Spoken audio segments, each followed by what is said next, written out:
Hey everybody, what's going on? Casey Keefer here from HUMANIMAL, and some of you might be wondering what in the hell HUMANIMAL actually is. Well, we're going to get to that point. You're going to find out here pretty quick, but this is a brand new podcast that we got coming at you. Some of you may know me from Dropped on the TV series over on Outdoor Channel, or Rival Wild, or any of the things that we do as the Keefer Brothers brand. We've done Code of the Wild stuff over on Travel Channel, so we got a lot going on, but HUMANIMAL is our brand new brand in the hunting space, and we're excited to bring you a lot of really cool stuff as it pertains to HUMANIMAL. This is a team effort. We got a great collaborative team working on HUMANIMAL with all new content development, and this is episode number 1 of the HUMANIMAL podcast. So we're going to be switching things up week to week. We're going to have different hosts coming in, joining us. We're going to be talking about all kinds of stuff, from sports to hunting to tips to tactics, you name it. We're going to go through it. But I think a great place to start here for episode number 1 is going to be who we got around the table today. So it's a nasty crew. It's a nasty crew, man. It is a nasty HUMANIMAL crew. We got Cody, AB, we got JB, we got Chris, we got VDB, we got Keegan. We got lots of B's in there, huh? A lot of B's. So just want to run through the table real quick, give everybody a little chance to introduce themselves, say a little piece, and we'll keep moving on. So let's start with you, Code. All right. Welcome, everybody. I am Cody Keefer, the third brother. Nobody really knows who I am, but you'll hear my voice quite a bit on this. Chris, he's got a face for radio, folks. Face for radio. Face for radio. Yeah, they don't like me in front of the camera. I don't know. That beard's coming in. It only took 4 years. I'm trying, man. I've been trying since I moved here to get this. But, yeah, so you'll be hearing my voice quite a bit on here. I'll be helping push things along, hosting this podcast with HUMANIMAL. And, yeah, so I've been with these guys, the last 5, maybe 6 years now. Well, you've been with me for 30. Yeah, you guys. How old are you, 31? 31 now. You've been with us for 31 years. I remember when you actually came out, but yeah. That's true. You two do, but the other guys, I've been here for about 6 years. So I help with a lot of behind-the-scenes stuff with what everybody does here. And, you know, like I said, staying behind the camera as much as possible. I don't mind being on radio, but like Casey said, I don't have a face for TV. So, yeah, that's me in a nutshell, and everything's been good. AB, what do you got, man? Tell everybody who you are. AB, Aaron, Blicey, that's me. Hey, Cody, I want to, this is AA, and I'm glad to be here.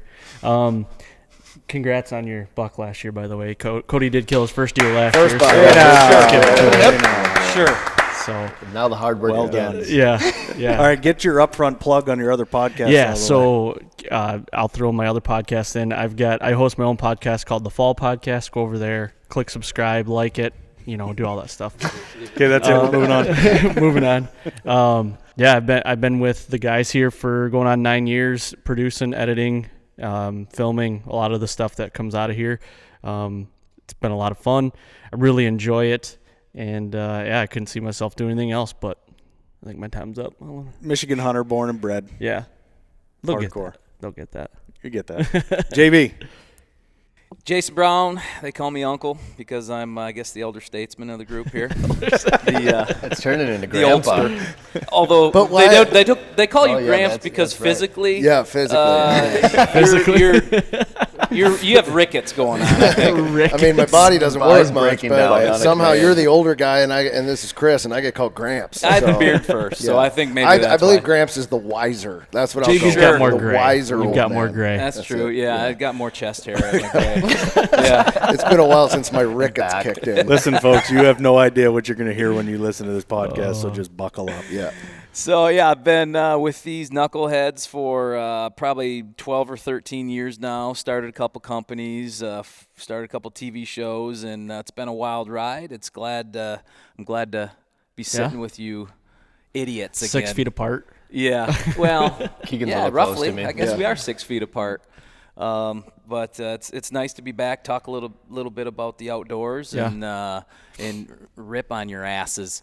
Yep. We haven't seen each other in a while. It's good. It's been too long. It has. Gramps. Yes, sir. Talk to me. Chris Keefer. I'm the older of the brothers, including the third one.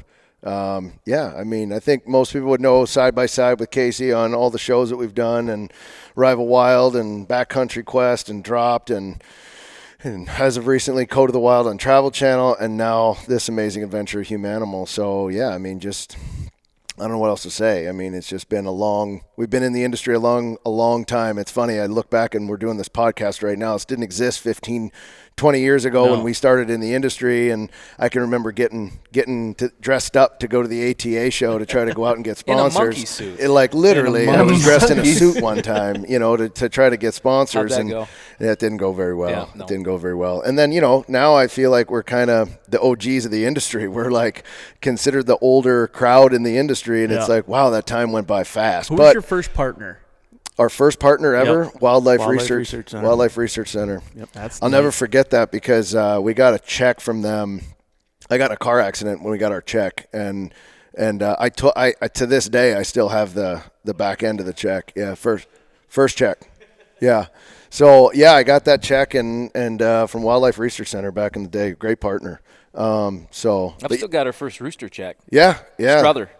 Yeah, it was a big deal back then. I mean, the industry was changing, and I mean, it's just crazy to see what it's come to today. I mean, we've got 20 years experience in this industry with successful television shows, and not just ours, but others, right? I mean, we did a lot of production at Rusted Rooster. Yep. We've done a lot of the branding in the industry, and I think that's the part about our careers that maybe not a lot of people that are listening understand kind of what goes on behind the scenes, right? Like, we're not just guys that hunt in front of the camera for television.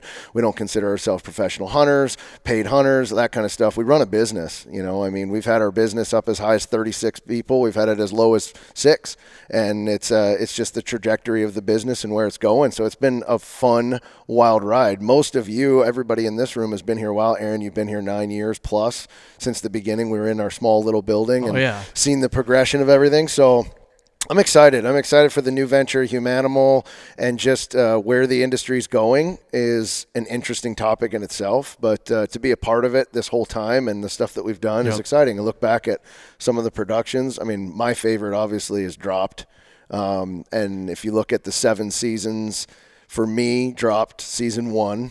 I mean, you just can't compare to being dropped in the wilderness for 30 days and have absolutely no clue what's going to happen. And that's where we were at the time. We were guides, so we knew that part of it. But when you're out there for 30 days with no food and you don't know what's going to happen, it's like people investing in you. They're you're going to do the show. That was the part that was crazy. And you fast forward 7 seasons, it's like anything. Once you do it, you kind of have expectations, you know what's going on. So that surprise element was out of it a little bit. And I think that's why we kind of took a 2-year break, really, is because it got to the point where we were like, we've just doing this so long and it's been an amazing ride. But I have a feeling that it's time to do it again. I know we talked to a lot of people and it's like, when are you doing a drop? And man, there's nothing more I want to do than go do another drop. So much more than just a TV show. There's a lot of things that will be brought on here that are going to be a lot of fun and stories to tell and different stuff. Oh, so man, it's I'll way tell deeper you. than just your normal TV the show. behind So the many scenes. stories. Well, here's what I think about Dropped, and I have no problem saying it is Dropped has never been replicated, and I mean that in the most sincere way, because there's a lot of people that have hunted Alaska for 30 days. There's a lot of people that have gone up there from 20-day sheep hunts, moose. I'm not taking anything away from them. I think where we like to live is storytelling. And so that's where I think the partnership started with Jason and creating Rusted Rooster, Casey and myself coming down. It was 3 of us in a room. And we were like, what are we going to do, right? And we started Rusted Rooster, and we kind of said, all right, now we start Dropped, and that whole thing took off. And from there, it just blossomed into a business. And that's the stuff that we've been doing for years on end. And I think that's super important for everybody to understand is as we talk about these stories, there's a lot. I mean, there's not just hunting stories that we can talk about. We can get into a ton of different stuff, but we'll save that for later. But I'm excited. I'm excited about HUMANIMAL and getting into, as Casey said, what this is and what it's going to be and how exciting it is in this new digital era of like where everything's going. And I'm jacked to have you guys a part of it now. Even though you've all been a part of the team for a long time, it's nice to see you guys out physically filming for yourselves and killing big deer and getting involved in it forward facing, which is awesome. So I'm jacked. And I get to see you guys again. Speaking of jacked, how you doing, Lee? I just wanted to throw this other disclaimer because I get this all the time. Chris is the oldest brother and with the shortly smaller beard now. So that's the number one question I get is like, so Casey's the oldest. They're twins, right? That's what I get. They're twins. Right? No, they're not twins. They just look alike. No, although COVID, I've grown her out in COVID. It's so coming in getting, thick. It's getting thicker. Thick. I did trim it the other People day. need to think of our beards this way, and this is Casey talking just so everyone knows. I am a mature Tom.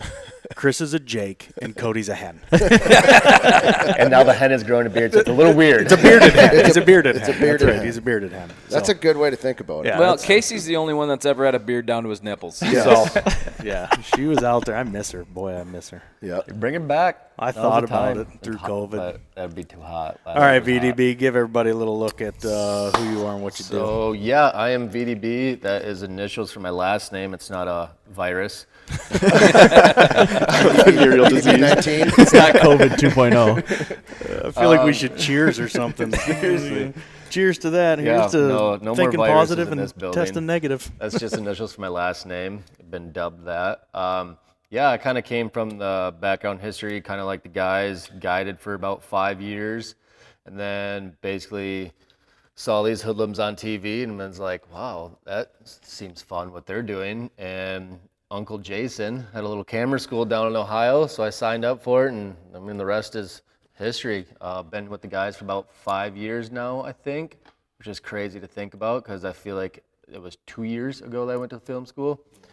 And so, yeah, it's been a wild ride. I've been able to go on a couple drops with them, about 4,000 other shows that we do that some people don't know that we're kind of behind the scenes on, and just been a part of a lot. Majority of my time is behind the camera. It's what I love. It's what I'm passionate about. And it's funny how I signed up with you guys because I wanted to hunt more. Now, yeah, Sure. that Yeah, way Everybody better. does that. Welcome to production. If you actually want to hunt, outdoors. never get in the outdoor industry. Yeah. It's Yeah, like being listen. a guide, right? If Yeah, you love to hunt, 100%. don't become a guide. I mean, Yeah, I and went then you years go without hunt. ever pulling the trigger myself If you because I love was to guiding. if you love to golf, don't become a golf pro. Yeah. I tell people all the time, you want to hunt, be a doctor Yes. and go hunt. Yes.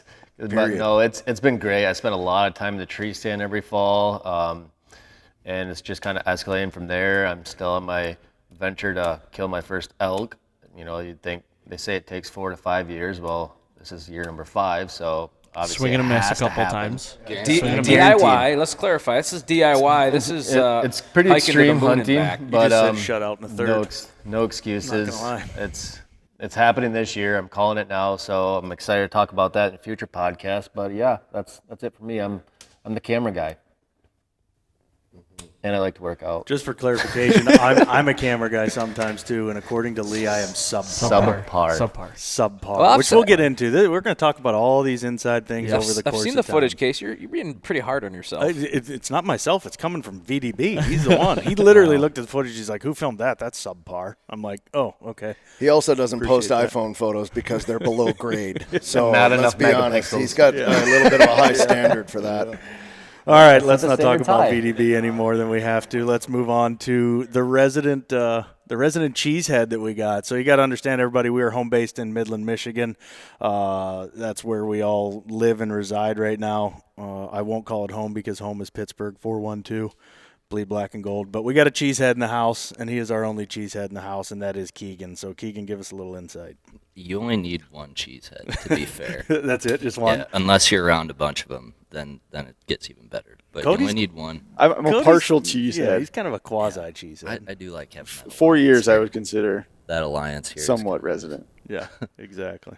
No, I'm Keegan. I guess I'm the new guy in the group. I've been here almost 2 years. Came from Denver, Cabela's. Originally from Wisconsin, obviously being a cheesehead. Go Pack, go! Got to plug that in there one more time. Devontae Adams is not the best receiver in the Devontae NFL Adams. either. Just so you know. Anybody who wants this, I just saw a stat the other day. Since Most 2000 touchdowns since 2017. 2016. Most reception yards too. Yep. He's the best wide receiver. I picked in him the last NFL. year, fantasy football. Did Shocker, good for me. JB had a stat that he had to pull out there. He's, Look at that. we got to You win do it, too. JB's money over here. I Big will sports say that I'm podcast. probably the Big only sports one in here podcast. that actually held the Lombardi Trophy, and I believe it was after they beat the Steelers. Yeah, in don't the talk Super to me Bowl. about that. Oh, yeah. Personally, I I have, about I have the that. pictures. I have the pictures to prove it. Cody, you're also the only one in here with 2 NCAA rings and $1. Hey, I got hardware of my own. I got hardware of my own. Roast. I'll bring them in. Yeah. I got enough plaques So- and trophies to make up for those points. That is true. That's true. So Keegan's all things digital. Give us a quick wrap on the digital side of what you do. Pretty much try to make us look good on digital. So social, email, YouTube, just any way that we can present ourselves on digital.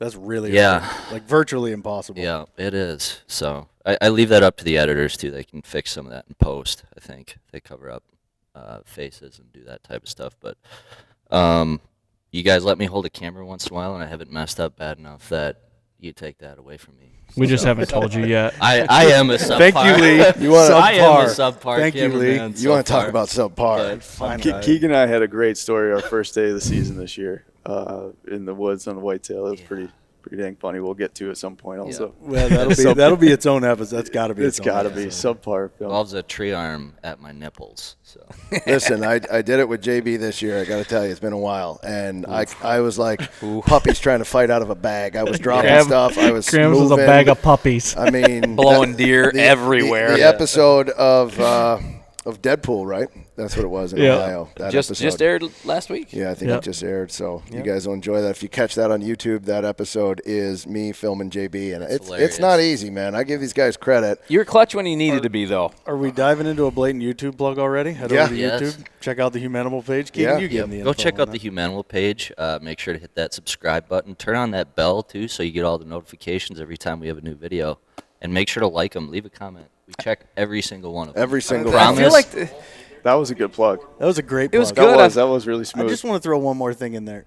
Does anybody else feel inferior when Keegan starts to talk? Well, Yes. I feel like it's 1950s 760 AM, and he's teeing up But he's so an sultry. Allman Brothers Yes. song. He comes in and he's like, "I'm Keegan, and I'm a cheesehead." I'm like, "Wow, I'm He's, an inferior man." Like I sound female next to him. He's James Earl Jones off terrible. of Field of Dreams. Can we add VO to your list of stuff to do? You mean Star Wars? He was Darth Vader. God Oh, loves you're a right. farmer. Yeah. Well, same difference, right? I mean, he sounds like it, doesn't he? All right, well that's going to be a wrap on who we are. I think we're missing Rockstar, who is not here at the moment. We can do a little intro for him if we want. All right, Lee, you should do an intro. Oh, hey! that's all you need to know about Adam. That was actually That is really actually good. That phenomenal. was so good. Lee's got to give an intro to Adam. Lee, how long have you guys been best buddies? This They should were- be an episode in itself because we went to high school with each other, but we were not friends in high school. Were you like mortal enemies? I bullied him. Yeah, I was gonna say. Well, there's two of them, so you bullied both. Lee was He the had- bully. He had a curly fro. I mean, and a twin brother. and Well, a he twin can't help brother. that I was either. a new I guy mean- in school. Like, this is my area. I made some rubs and. Hair jealousy. This is my turf. You jealousy. snort wheeze every time you But walk no, by. Adam is probably one of the. After that, once I got to know Adam, he's one of the greatest guys that I know, and gives it 100%, even though that 100% might be 50 sometimes. He gives it 100. The take from that is Lee judges a book by the cover. Bad. All the time. Real bad. To this day, my best friend and I moved to a new school. We almost literally got in a blown-out fist fight in the hallway, and now we're best friends. So Yeah. it happens. Sometimes that's all you need to Yeah. really Takes get a to while. know the Have you person. ever apologized to Rock for bullying him? I feel like Lee on- doesn't gonna do that. apologize. We're I mean, gonna make I you know do you that don't on this apologize, but podcast. you will apologize on this podcast. Yes.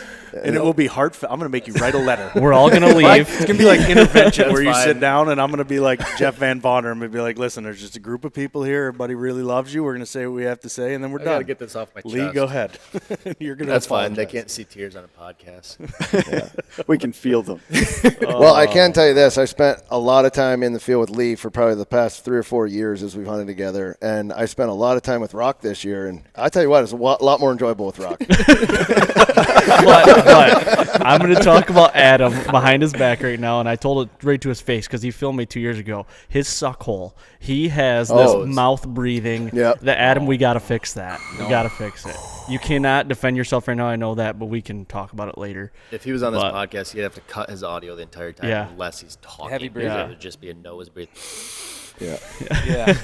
All right, so do the whisker everybody's biscuit. really looking forward to meeting Adam on the old podcast. He's a really Coming up good sometime. guy. He's a great guy. He's a great human. He is. He is. So we're missing Rockstar, but that's a quick inside look at kind of everybody around the table. Like I said, each episode of the podcast, we're going to switch up who's on and who's off. Sometimes you might get all of us, sometimes you might get some of us. But one thing you will get is entertainment. We're guaranteed to give you that for sure. So let's dive into current events. Code, what do you think? 2020, the dumpster fire, all the shit that's gone on? Dumpster fire, COVID, yeah. Midland specifically, actually. So we had COVID. Obviously, we're still in heavy restrictions on that. But then we got smoked with a flood.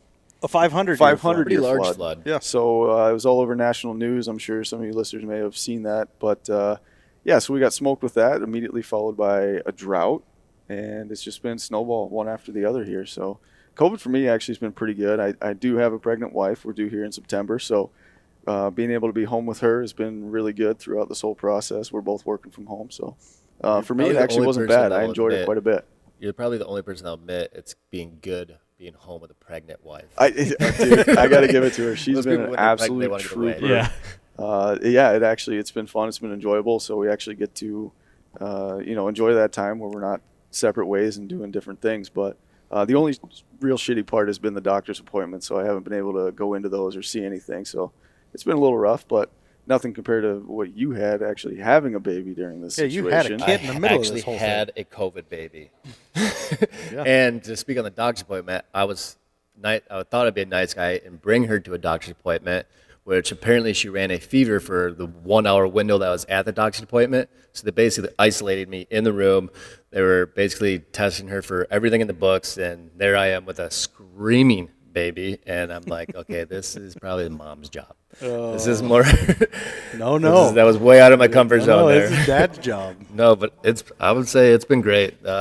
Perfect timing. Got to spend a lot of time at home with the newborn, and she just started daycare, so we're kind of going through that battle of like all your time to now you really get to. I think I now understand how much time you enjoy when you actually have time with your kid. Yep. I would agree. I think COVID for me, that's what it's done, is it's allowed me to at least take a step back. I don't think people realize how much you get going and how fast you get going.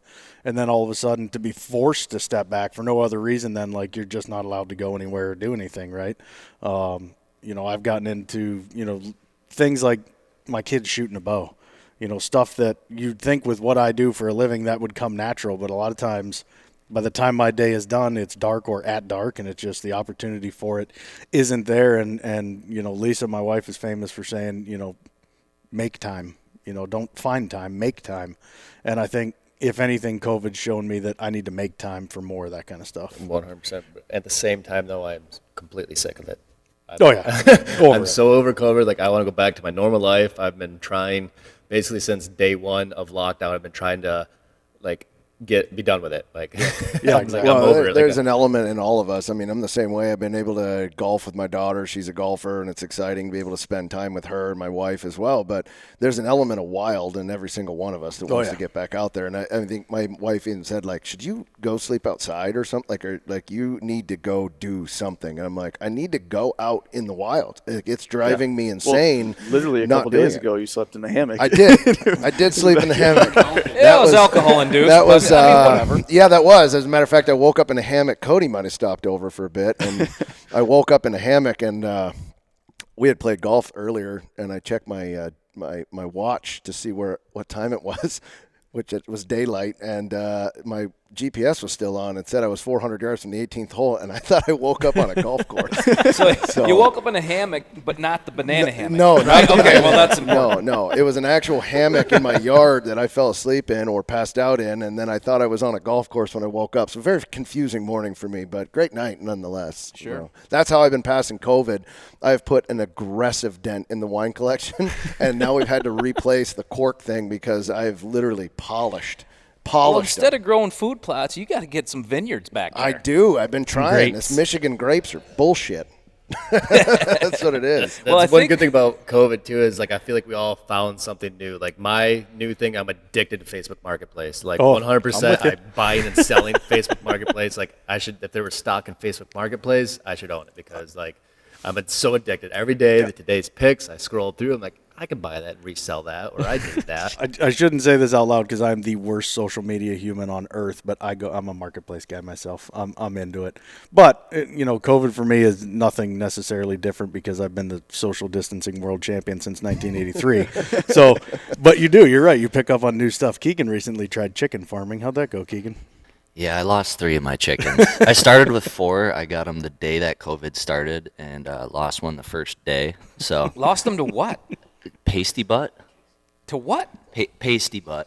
So as a chick, It's a real thing. yeah, their butt. I've had that before. I was going to say, I think on a You're a drop. survivor then. I had it for 28 straight days. I can promise you that every single morning on the way to the tree stand, JB gets that. No, I promise turkey you that hunting too. happens. Yeah. 2 years ago turkey hunting. Yeah.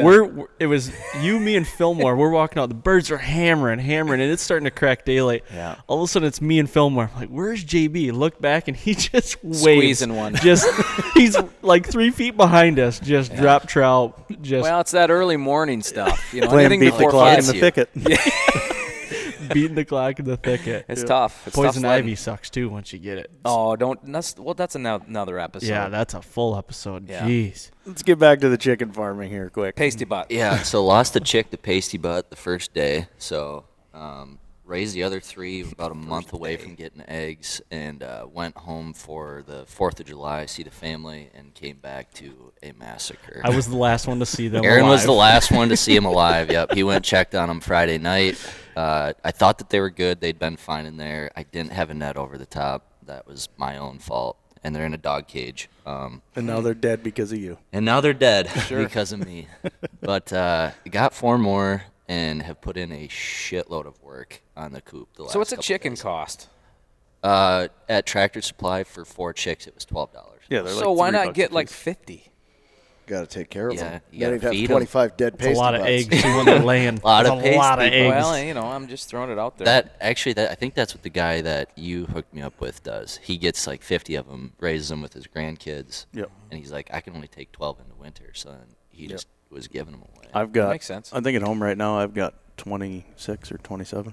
You've been going strong for 3-4 years now. Yeah, I lost a flock You to a got fox a wiped out, couple too. weeks ago. Again? Oh, You yeah. didn't kill him yet? No, not yet. He's We're gonna bad. trap him. Raccoon. We're waiting to trap him in the fall. Yeah. Ryder wants to trap him when the coat's thick. He like refuses. He's like, gotta wait till his coat gets thick. Well, that's a good So- call. Good coat. Good. So we're gonna trap him. So everybody's got stuff they've picked up during COVID. But Yep. but we're coming into a season where TV's on again, right? Hunting shows are back on. Wednesday YouTube's night. cranking. Humanimal airs Wednesday night, 9 o'clock. 9 Plug. o'clock on the Sportsman Channel. Yep. number 3 Check it so out. far. They're little plugs? extended Plugs. episodes from our YouTube episodes. So you might see some tidbits that weren't in the YouTube episode that had to make up for time. Time with the networks is got to hit that 22 minutes right on the nose. So no, but those are 9 o'clock. Wednesday. I'm sorry, Wednesday. Yeah. Wednesday night, 9 o'clock, Sportsman Channel. So we've kind of touched on a couple things here and there with little inside stories and jokes. What can people expect out of the Humanimal podcast and things that we're going to be doing here moving forward? What is Humanimal? I think for the podcast perspective, we're just freewheeling it. We're going to talk about anything and everything we can talk about. Like I said, from the hunting to mainstream to what's going on in the world, and just try to keep people entertained and really more entertain ourselves and make fun of each other. I think that's really the purpose of the podcast. But Humanimal as a brand is something that's a little bit different because for years we've had standalone television shows. We've had the 30-day epic backcountry adventure in Dropped, and then we've had the whitetail side of what we do in Rival Wild. And I think what we've realized and recognized over the past probably 12 to 18 months is that with this new wave of digital, like, we are all content creators. I mean, all of us here, that's what we do, right? We eat, sleep, and breathe this lifestyle. And you guys, in terms of, AB, JB to a certain extent, even you, Lee, Keegan, you guys have always been behind the camera, behind the scenes, and now we're just pulling that veil away. Like, we're taking the veil away, and we're saying we are a team of guys that love to go out there and do whatever the adventure may be. So if it's 30 days in the backcountry, that's great. If it's an epic elk DIY adventure like you try to kill yourself on every fall, Lee, then that's what we're going to do, and I'm coming with you, yeah. Yeah, I'm going to try to figure out how to get dropped in by a heli, but I'm coming with you. So I think, that's the idea is we're going to show the adventures. We're going to go out, we're going to do it, and we're going to do it just like we always have, and we're going to show whatever happens in the field happens. I mean, we've always stuck true to not one of us is bigger than the story, and the story is what it is. I mean, we went through an entire season of Dropped and showed 13 episodes on the television series where we didn't kill a single animal. I mean, think about that. But that's how it goes, right? It's real life. That is what it is, and that's real life, and that's real hunting. So I think each of us has stories that we want to tell. Each of us has our own little specialty and our own little niche that we love and really enjoy, and we're going to tap into that. And that's, I think, the kind of whole point behind Humanimal. And really, Humanimal to us is a lifestyle, right? It's that perfect blend of humans and animals. We were put on this earth to hunt. That's what we do. We have eyes in the front of our head and canine teeth for a reason. We are a predator by nature, but trying to find that balance of, hunting as a lifestyle, I think that's something that's totally different. I mean, hunting comes under fire in so many ways nowadays from so many people, and unfortunately the voices that are out there that are against our lifestyle are way louder than we are. We're small. Hunters are small. We're small, and we're the silent majority. Yeah, we're the silent majority when it comes down to it. So Humanimal is all about the lifestyle, that perfect blends of human and animals. Being outside is what we do, and that doesn't stop when the sun goes down. We eat, sleep, and breathe this lifestyle 24/7, and we're going to bring that to you in all forms of content. We got the new website getting ready to fire up coming up September 1st. That's going to be IAMHUMANIMAL.com. Blatant plug. That'd be number. That's number 4. That's number 4. Cody's our official plug. We got to keep the lights out around here too. I mean, wait till we get in a partner. You got number 5 in 2 minutes? Roger that. So yeah, we got the new website launch at IAMHumanimal.com. You're going to be able to go there and follow along to all the different stories that we're telling. We got a lot of stories in the works right now. AB's working on a 1 acre piece. He's got whitetail on literally 1 acre is what he has to hunt. He's going to tell the story of the 1 acre top to bottom.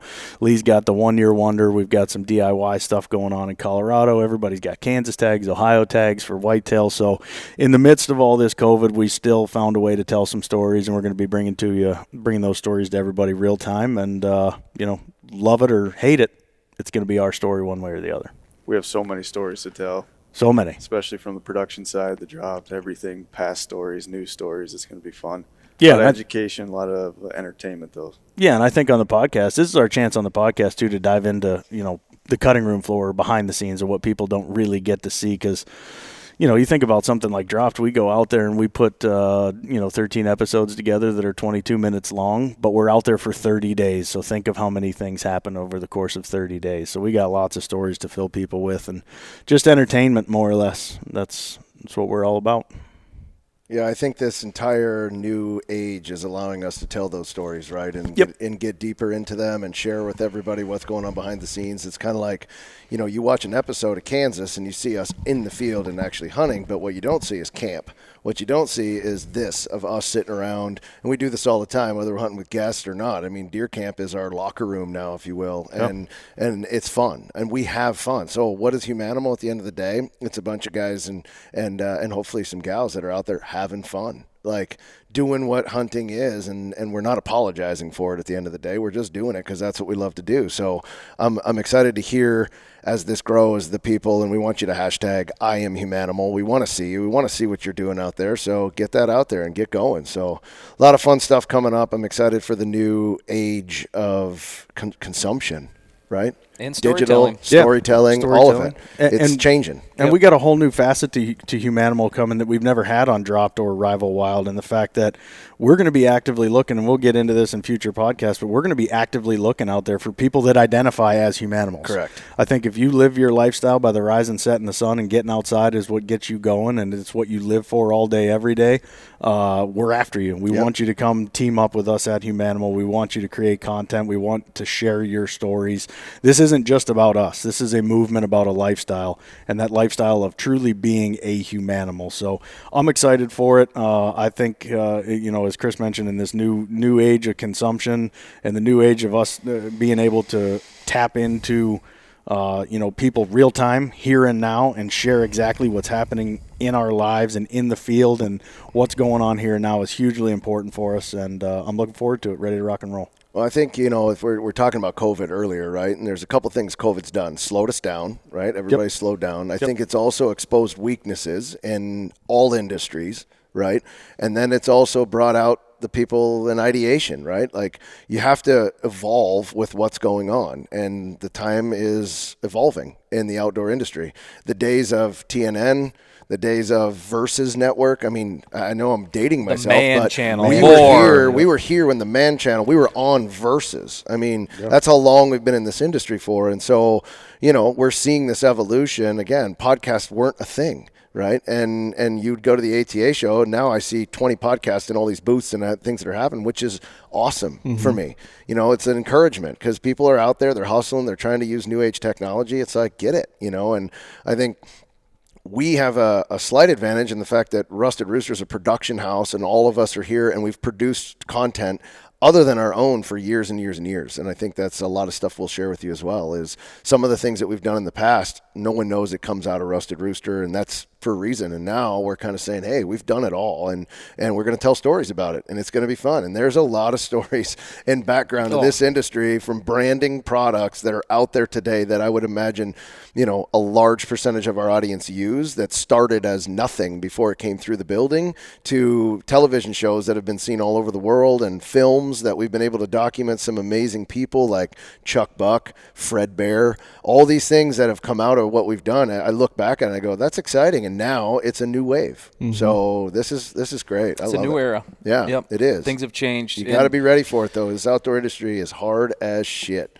You got to be on top of it. Yep. It's not the same. You can't just come with a wallet full of money and pay for airtime anymore. You need to have the complete package. And, you know, those guys that do that, they last 2 or 3 years and realize how much of a heavy lift it is to actually produce a television series and keep up with sponsor demands when it comes to deliverables. And it's changed. I mean, it's completely changed. We look at, you know, even to 6 years ago, it was all driven by television content. You know, social media hadn't really taken off.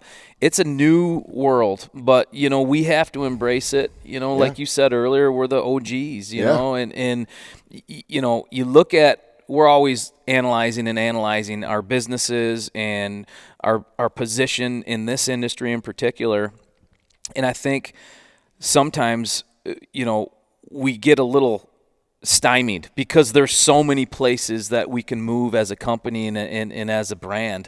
But you know, this HUMANIMAL podcast is something that we've been talking about for a long time, and I'm really excited to kind of open the door up to some of these incredible stories that we've just kind of had in our little closed circle, and let everyone know. Yeah, absolutely.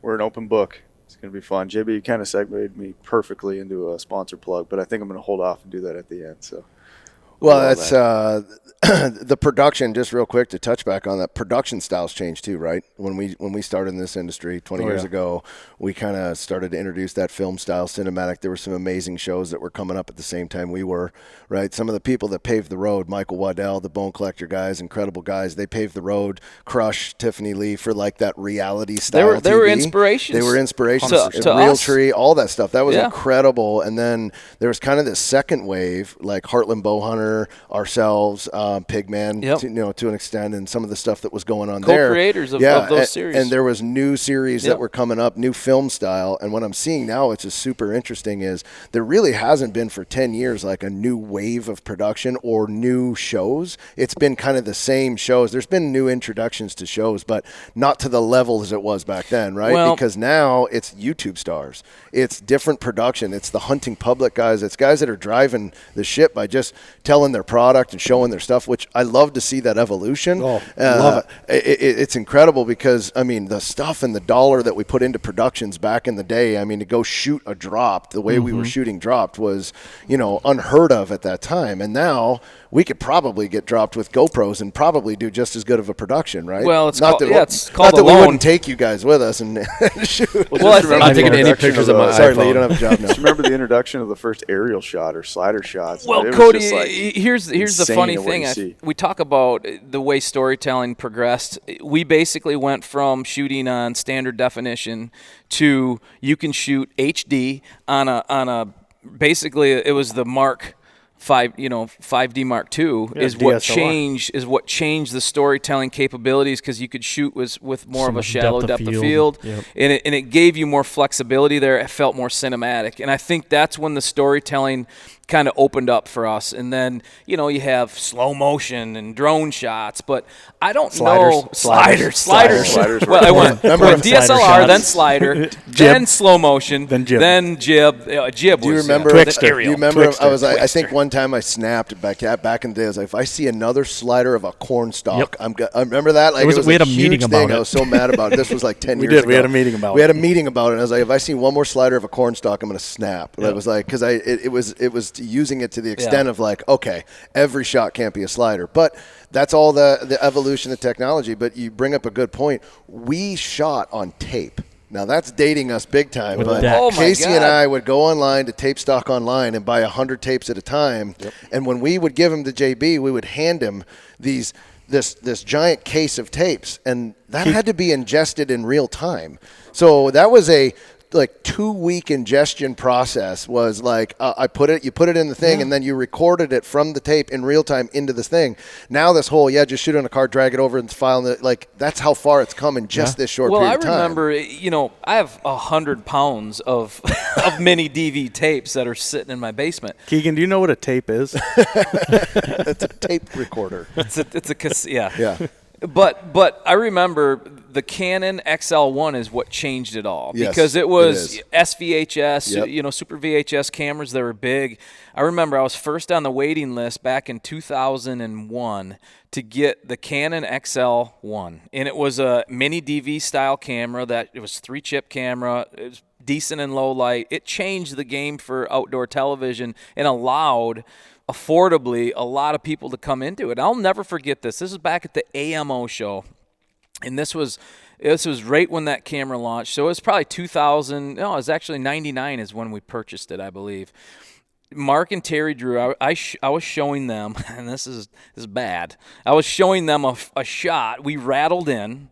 My buddy Woody rattled in a 4-point and shot it under our tree stand. Yep. And it was phenomenal footage, but it was a Michigan 4-point, and we were proud as hell showing Mark and Terry, and they didn't show too much interest in the buck. But go figure. But they weren't shooting giants. But from they the probably beginning respect either, Yeah, the they production. were. 'Cause Yeah, we love those guys. Yeah, we love them, and we were super proud of it. But I remember saying, guys, we watched their tapes. I remember waiting for July to drop because all the back then it was the VHS tapes would drop, and I would buy like 5 or 6 VHS tapes. You'd buy the Real Trees, you'd buy the Drurys, Primos. Primos, and I'd stack them up and I'd watch them. This was pre. Outdoor Channel. Outdoor Channel was, I guess it was probably 98 or 99, but it wasn't good stuff yet. And I remember telling those guys, you got to get on TV, boys. I mean, this is the new thing. And they're like, we're selling probably 1 million VHS tapes at the time. But now they're probably one of the most successful producers and hosts in history of outdoor television, and they're business savvy, they're great guys, and they're the real deal, and but it just shows the transition that's happened over the years in the outdoor television industry. And we talk about moments in time where storytelling changes. We may not get that next storytelling level on outdoor television. I think, it's to the point where what the hell else can we do? Yeah. What else can we do? And Casey brought up a good point. It's now it's the YouTube storytellers. That's where things have evolved into, and which we have to embrace, right? And that's absolutely the part that I love is, as being older in the industry and having been here a long time, we embrace that. I love seeing kids get out there and do it. And I call them kids because I can now because I'm over 40 and I'm Gramps, right? So I think that's a good thing. But going back to the VHS, there's a lot of things I'm proud of to be a part of in this industry, but gracing the cover of Monster Bucks for me at that moment in time was probably one of the highlights of, that trajectory or career. Was like when I saw that in the store and I was like, there's 172-inch, the drop tine buck out of Iowa. Mm-hmm. When I saw that deer on the front cover, I was like, that's it. I made it.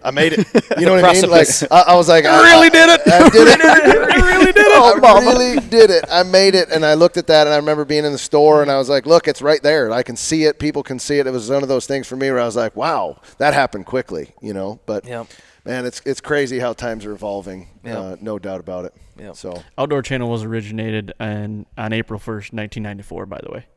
Yes. it was very outfitter driven in the beginning.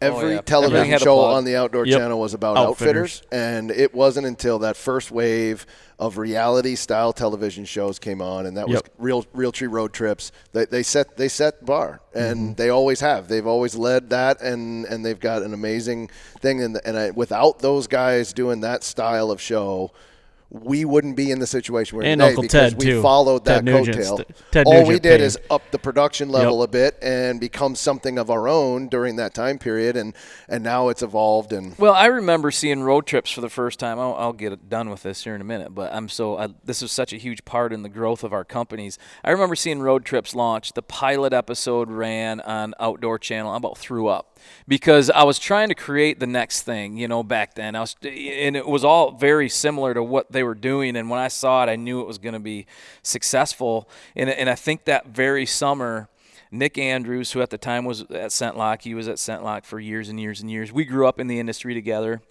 same age, came out of college at the same time. I remember him handing me a DVD, burned DVD, and I still have it. He says, take a look at this. He said, I think we have something special here.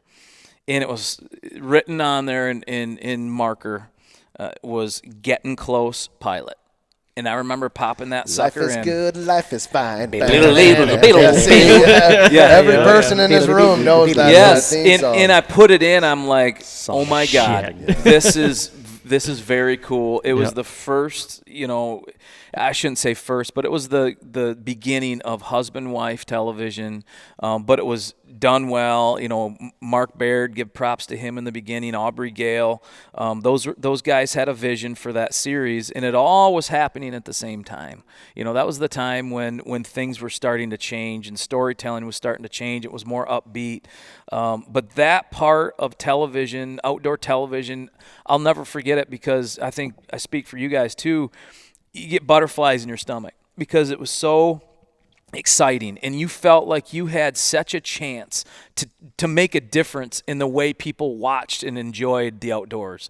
And I think, to that end is what hurts me inside a little bit is that excitement's it's gone a little bit from television, but that's how we've redirected all the excitement is now it's in Humanimal. And, that was dropped for us. When we created Dropped, it was those butterflies. It was like, we're creating this because we want to make a change. And so now that's new change is Humanimal. Well, I think the important part about all the content back then too, at least from my standpoint as a viewer, as a fan of outdoor television back in the day, is everything that came to fruition like that, whether it was Road Trips or what it was, Mark and Terry were doing, or it was, Lee and Tiff, there was authenticity behind all of it, right? It wasn't like they pulled a bunch of schmucks out of nowhere and tried to force them into something. You look at each one of those people as a hunter.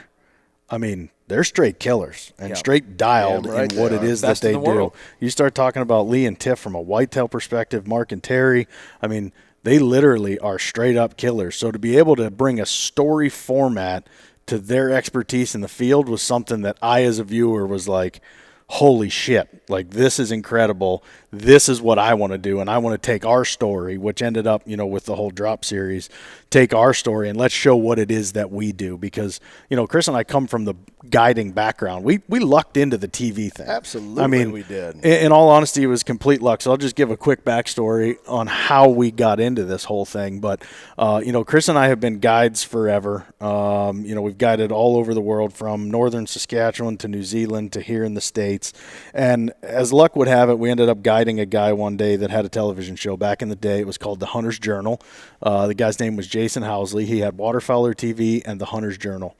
And we were guiding Housley, and the idea came up of, hey, if I ever have a hunt that I can't go on, would you guys be interested in doing the hunt? And at the time, as guides, it was like, shit, yeah, man, if you're going to, pay for a trip and send me with a camera, I'll go do whatever the hell you want me to do. We're young go-getters, early 20s. I think at the time I was like 21 or 22 even. So, fast forward, I think it was later that year, I went and learned a little bit of how to film from Housley on a trip to the Yukon. We were grizzly hunting. We saw a bunch of bears, but way off in the distance. So I really didn't get to film a whole lot, but continue to fast forward. We get a call out of nowhere that's like, hey, I got this trip that I can't do. Do you guys want to go do it? Well, what's the trip going to be? Well, the trip is a 14-day trip, 1,100 miles, I think it is, out into the Aleutian Island chain on Adak Island, Alaska. well, that's a pretty good trip to start with. I mean, this pretty good one to end with. Yeah, exactly. Yeah, you start or end your career right there at that point in time. So, being the go-getters we jumped at the chance to go do it, and we went and lived on a Bering Sea crab boat, and we lived out there. They would ferry us to the island, drop us off. We would hunt caribou all day, every day. I mean, the whole story, the backstory of the naval base and, the emergency food. So, I mean, it's an incredible story that we'll save for a later date, but, that's how we got into it. So it just came down to right time, right place. And it's so funny because I can go all the way back to my days guiding. And, the first television show that I ever guided was the Primos guys. So it was Brad Ferris, Chris Ashley, Grizz, those guys. And I was like a 17-year-old kid, I think, at the time. And they'd come up to a place I was guiding at. And I'll never forget, they caught their first ever northern pike in my boat, which to me at the time was like, yeah, this is cool. Here's these guys that are, the Primos boys. Like, this is unreal. A, I'm guiding them. B, they caught their first ever northern pike. Like, are you kidding me? This all happened in my boat. But, I go back to looking up to those guys and what they did and remembering, like, if I ever get the chance to do that, I want to do it. So I'm talking to the guys in the boat one day about the whole TV thing and the video side of what they do. And literally the words that came out of their mouth were right place, right time. And it's so funny because when you look at their background, they had shared, they were guides down in Alabama at various outfits. And at the time, that area in Alabama was like the hottest place going for whitetail. It was like that everything was whitetail in Alabama. So that's how they kind of lucked into what they got into. And then, very much the same for us. So it comes down to right time, right place. So that's how we got started. Nowadays, man, people ask me all the time, like, what's a piece of advice you could give me to get into the industry? And my honest answer is don't. Like, it's tough. I mean, it's tough. If you're sledding. planning on getting into TV, it's tough sledding, man. Yeah, because I get a lot of emails and DMs about, how do you guys got started? And it's through the guiding, it's through luck. I mean, I can't tell you one specific thing other than the fact that we did that trip that really launched us off. But I'd say to anybody that's trying to get in, there's no bad content. Like, produce content. Yeah. Start a YouTube channel, produce content, go shoot it. You don't have to be the highest quality. Do something different. Those things that used to be the standard of what our outdoor television was at the day, like, they're kind of in this new age of social media. And there's some things I love about social media, and there's some things I fucking hate about social media. I'll be honest with you. I mean, what it's done to glorify some of the things, like the people that do the pictures for the pictures and the poses for the poses, they piss me off. But at the same time, there's people that are getting information out there, content's being driven. That's awesome. And so really there's no barrier to entry like there was when we were trying to get into television, right? Because television, you have a platform now. We had to buy airtime, TV. we had to get sponsors, and we still do, and we have an amazing group of sponsors that have been with us. Some of these people have been with us for 15 years. I think the other day we were just talking to Jason Gilbertson at Winchester. And he was like, can you do the math? And I was like, actually, I can. I'll go back and find our first email. And it was like, 2012 or something like that. He'd been with us so there's been a long time. We've been some amazing partners. But now you have no excuse. Because there's no barrier to, like, you can just do it. It's free. Go on YouTube, put it out there, and grow it like anybody else. I mean, just but do your thing. The competition is much greater now. It is. So now you have to do something besides just your quality of content that will take you to the next level, right? Where before, I think there were some things that allowed us to get into the industry, whether it be personality, whether it be quality of content. And we've seen shows come and go that we've produced over the years that maybe were lacking in one area or, didn't do the other, and you saw them fail. Where right now, man, you can just do it, but don't expect to make money on it right away and have patience, because that's the part where people go, I want to hunt for a living. Then do not become a hunter or professional hunter or someone that they call themselves on television. Don't do it. Just don't do it, because you're going to find yourself where work or play becomes work, and that's when it starts to go. I haven't hunted without one of you guys since 2002 or whatever, right? Yeah. So I mean, it's crazy. And I love it now. I couldn't imagine hunting without you guys. Like, when we do duck hunts, we all hunt together, and we don't film a lot of the times.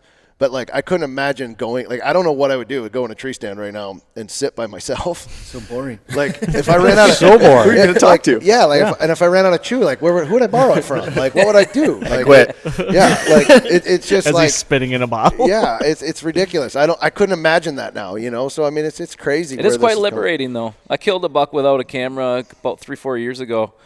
It was something. Yeah. I mean, I was like, who do I talk to? What do I do? mean, what do I do? What do I celebrate? High five at the tree. Yeah.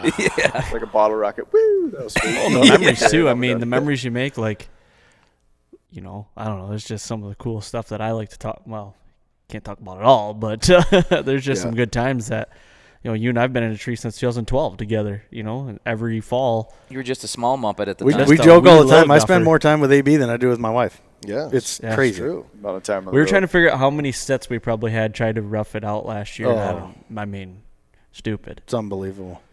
That's perfect. I kind of wanted to. We got a good flow here, getting towards the end, but I just want to end on a story from the field. Give us a little flashback of one of your favorite stories, either on a drop trip or on a Rival Wild trip, or just anything you've had that is a funny behind-the-scenes story that you guys can think of.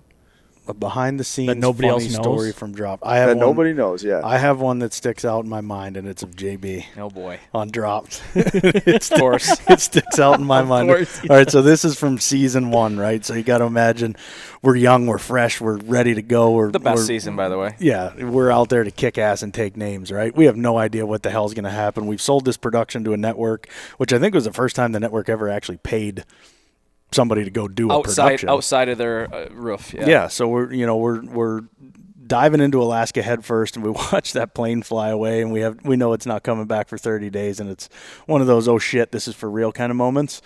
You know, and everything, you immediately click into survival mode when you go on Drop. The minute that plane is gone, it's like, all right, we got a job to do. We're here for 30 days. Let's get this shit done, right? Let's be real. Let's think twice, act once. Let's make sure we're safe. Let's get this done. Let's tell the best story we can tell. So fast forward, you know, I don't know, a couple days into the trip, and everything's kind of weighing on your mind. Like, it's just all new, right? Your senses are on overload. Everything's new. So one of the things about Alaska that you have to think about when you go there is bears. And bears are a real thing, like, and they are a real danger when you're up there. So I'll never forget the one day, you know, I carry a Glock 20. It's a 10 millimeter. Chris carries a Glock 20. It's a 10 millimeter. Jay carries Peggy, right?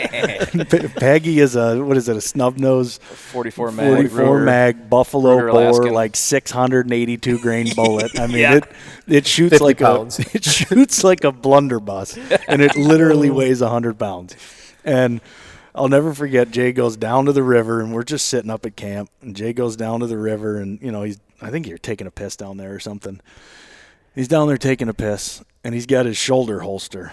And I just kind of look as he kind of walks back into view, and he's probably 70 yards away. And I look down there, and I see Jay reach into the shoulder holster and quick draw. And he quick draws the practicing his 44. draw. And he's like pointing it around, and he's like, all right, and he tucks it. He kind of takes a couple of steps, quick draw, and he spins around the other way. I've never heard this story. Oh my love God. it. God. It's one of my most fond, like, funny memories, because Yeah. it was a Practicing. perfect snapshot Yeah. of, like, where our heads were at that time. Like, we're in control, but holy shit, we better prepare for the worst. You Yeah. know, I mean, it was like this perfect snapshot. And the quick draw, I mean, there was a right draw, there was a left draw, there was a front draw, there was a full spin 180 draw, there was a run backwards draw, Yeah. and then there was the final. I'll never forget, the final tuck of the holster was like, fuck yeah, I got this. You know what I mean? Like, it was. Hey, I was practicing. I was practicing to save my life, Exactly. You only got to be faster. but I than had to one, do it right? where you guys weren't looking. So and that okay, so you that's thought. my rule with why I carry a 10 millimeter, right? Is because I only have to outrun one human. Yeah. So if somebody takes one to the kneecap, I'm good. But I'll never forget, because Peggy, you know, we remember we shot the pistols. Oh, yeah. And we called it, at the time there was this commercial that was like, "Hello, my name is Peggy." My name is Peggy." The Geico Yeah. commercial. This Russian As a guy. Geico, yeah, Geico yeah. commercial. So somehow the gun got named Peggy. To this day, it's still Peggy. Yeah. But we had shot the pistols when we got out there, and Chris and I are both shooting the 10s at this gravel bank, and it's like pop, pop, pop, pop, pop, and, you know, some rocks are falling. And Jay brings over Peggy, and he shoots, and that whole fucking riverbank came. I mean, it was literally just like, just rushing into the water. Yeah. And I remember thinking, I want to be behind that dude when shit hits the fan, right? So that happens, and then the speed draw and the whole thing. I mean, I still, I'll chuckle about it to this day when I see the gun, or like just, you know, bring back memories. But like I said, it was a perfect snapshot of where we were in time. We are 100% in control of this situation, except we're not, and we better prepare for that. And I think that's kind of the mindset we go into every dropped with and have ever since is, plan for the best and plan for the worst and hope for the best. So that's my story from the field anyway. I got one that's a good one. That's not. It's in Dawson City. No. Yeah. Oh yeah. So this would never make camera, but we're telling stories. We might as well get into it a little bit.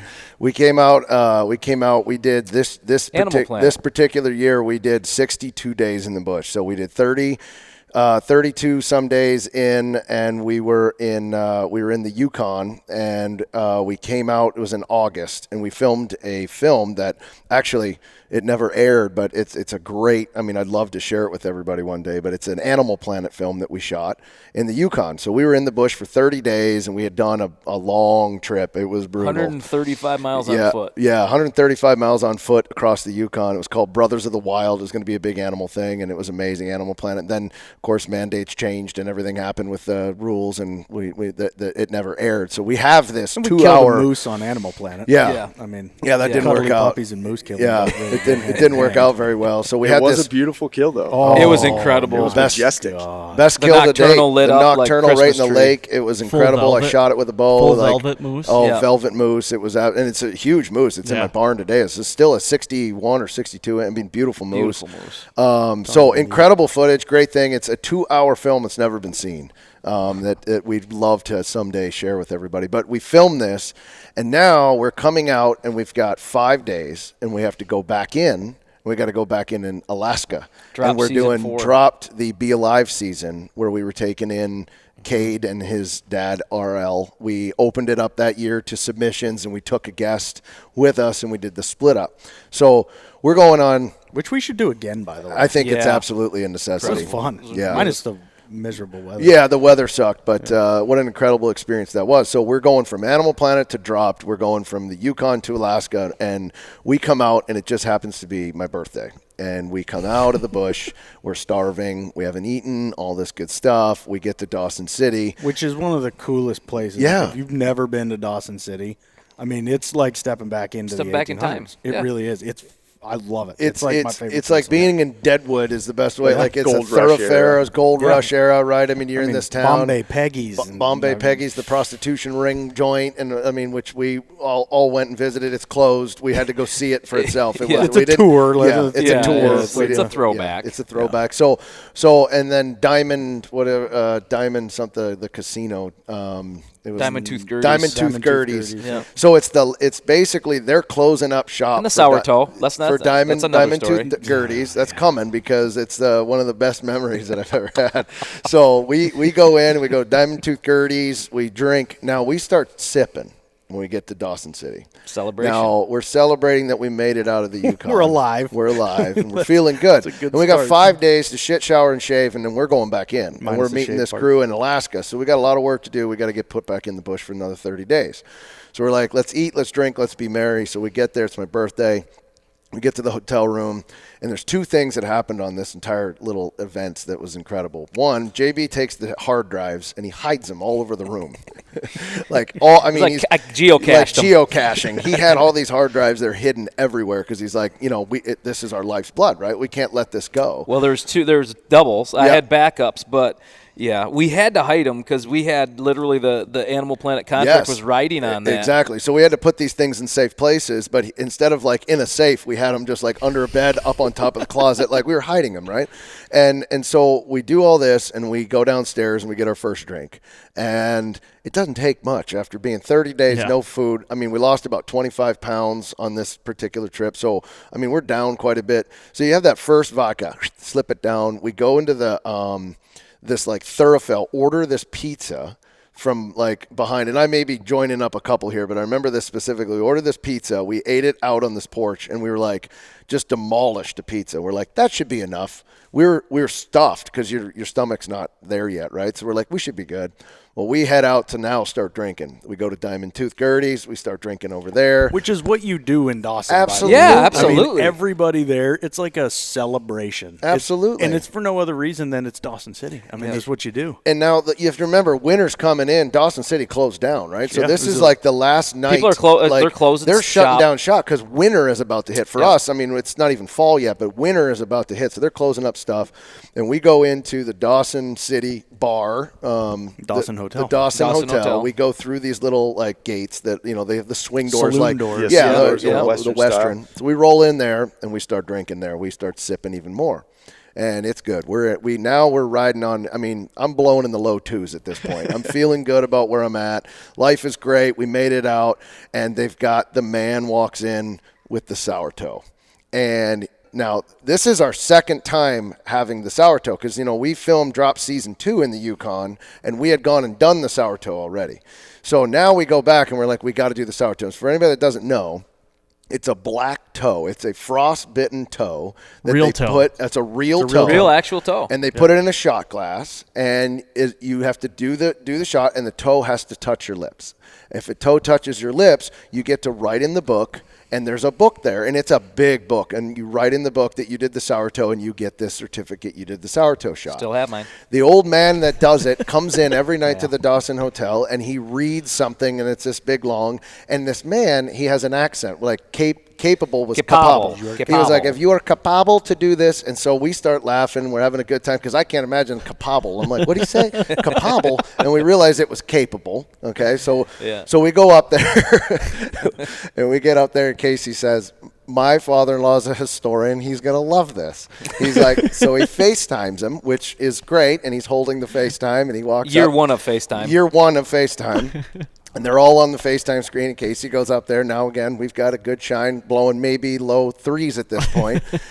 Grabs the shot, takes the toe, puts it in his mouth, and goes, yeah, and he holds it up. He's biting it, holding it up, and the man goes, no toe, and he screams at. Loses his shit. Loses his mind. He freaks out, and Casey's like, upset. turns around, and he's like, I did it, and the guy's like, doesn't count, no, and he's yelling at him. He ripped my certificate up. Put the certificate in front of Casey, held it up, and went, never, and rips the certificate in half.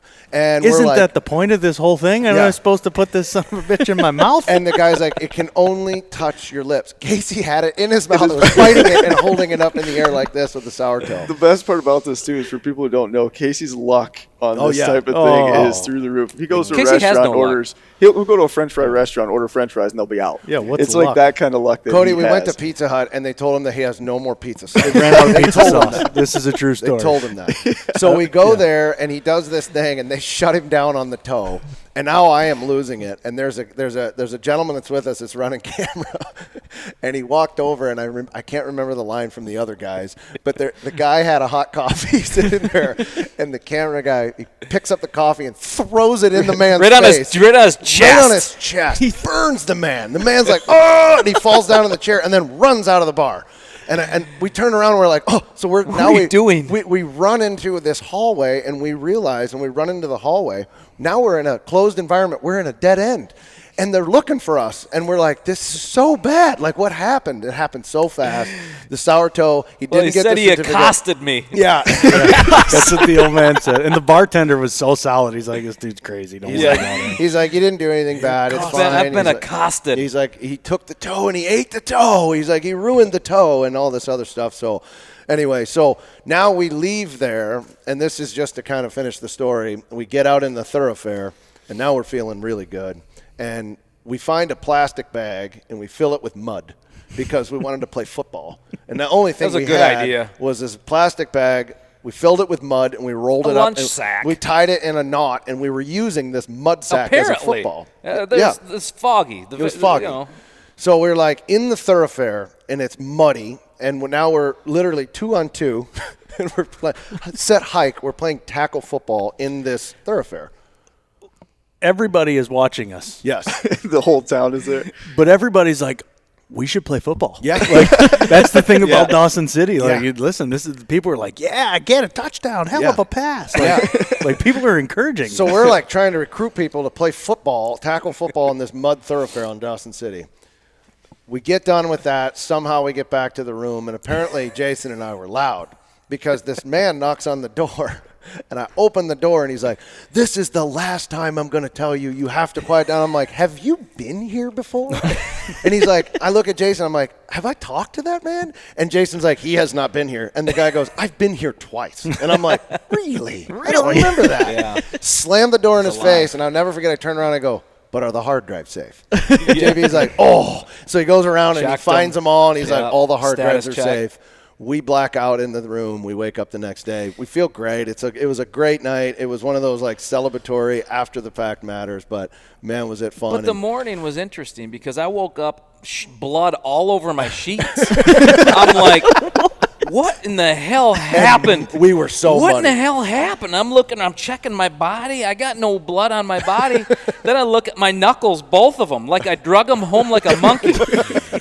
Both of the backs of my knuckles were gone. Yes, So apparently I sent it for a pass. Yeah, you did. You did. And You pulled got the invested. skin off my knuckles. Yes. And so it looked like I gutted a deer in Yeah. my sheets. So he wakes up. You were playing with your knuckles on the ground. Yes. Like Right. You were down. I was 3.4 Mike And you Golick. see white, he's rushing. If it's red, he's not. Right? Isn't that That's the right. So Jason wakes up bloody. I'm covered in mud. Hard drives are good. Casey doesn't get the sourdough, but at the end of the day, we had a hell of a time in Dawson City, and that's one that wasn't infield, but that's one of those travel trips that we get to visit these amazing places in and out of all the things that we've been able to do. And so like taking advantage of that time and just coming off 30 days of filming our first like mainstream series for Animal Planet. Yeah. I mean, we let loose a little bit, but you know what? 4 days later, we were in Anchorage, we were ready to go, and we got dropped back in for another 32 days, and that was probably the hardest one we ever do because it was back-to-back, 62 days, no food, living off the land, and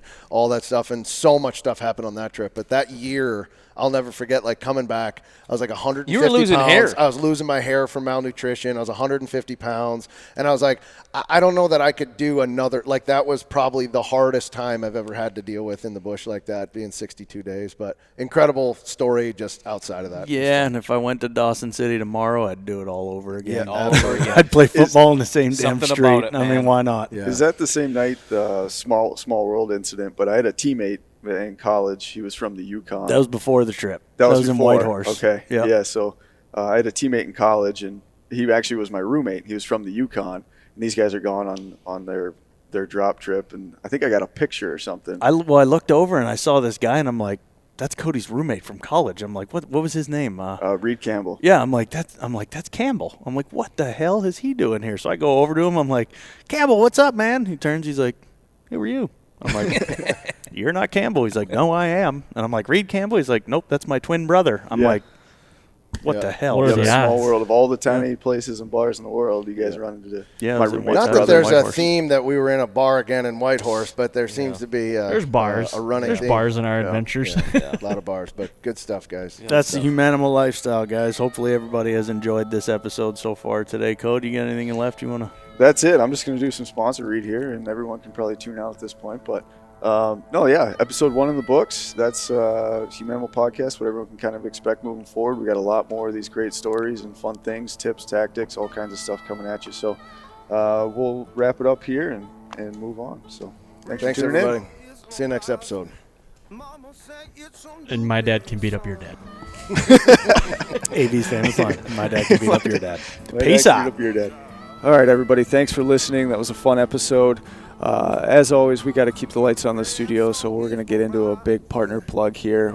We're super thankful for our partners. They allow us to do what we do, and we appreciate them supporting us. So all of our partners from Cabela's and Bass Pro Shops, Banks Outdoors, Reconyx Trail Cameras, Winchester Ammunition, Winchester Repeating Arms, Millennium Outdoors, Oz, Diamondback Truck Covers, Garmin, America's Best Bowstrings, Vapor Trail Archery, Matthews Archery.